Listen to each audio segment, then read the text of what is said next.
The Servant King, the Last Supper, from Mark 14 and John 13 and 14. It was Passover, the time when God's people remembered how God had rescued them from being slaves in Egypt. Every year they killed a lamb and ate it.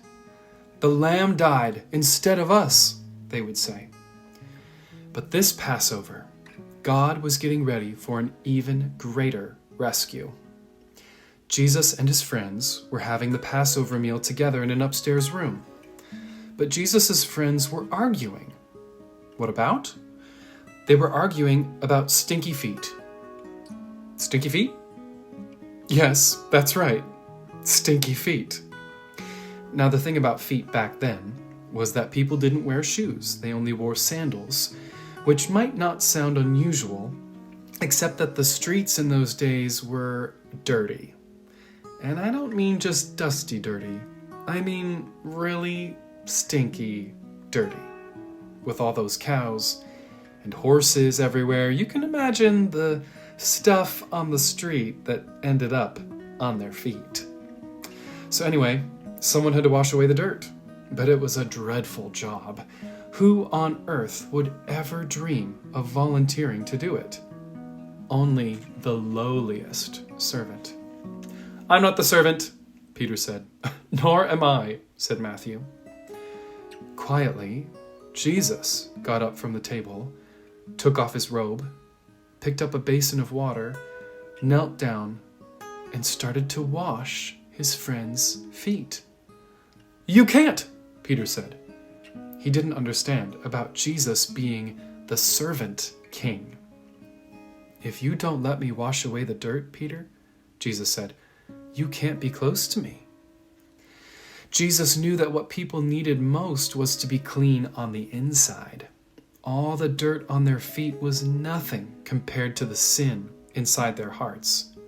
"Then wash me, Lord," Peter said, tears filling his eyes. "All of me." One by one, Jesus washed everyone's feet.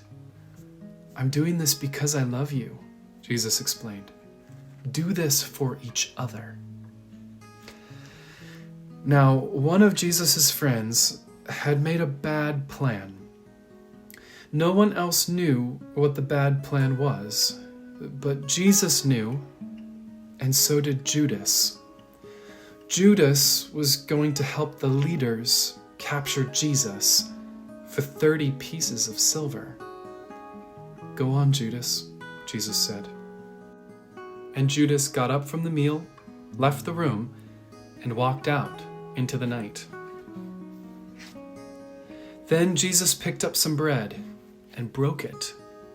He gave it to his friends. He picked up a cup of wine and thanked God for it. He poured it out and shared it. "My body is like this bread. It will break," Jesus told them. "This cup of wine is like my blood.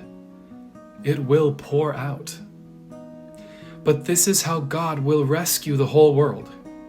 My life will break, and God's broken world will mend. My heart will tear apart, and your hearts will heal. Just as the Passover lamb died, so now I will die instead of you.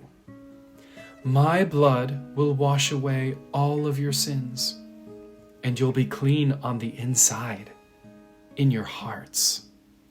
So whenever you eat and drink, remember," Jesus said, "I've rescued you." Jesus knew it was nearly time for him to leave the world and to go back to God. "I won't be with you long," he said. "You are going to be very sad. But God's helper will come, and then you'll be filled up with a forever happiness that won't ever leave. So don't be afraid. You are my friends, and I love you." Then they sang their favorite song and walked up to their favorite place, an olive garden.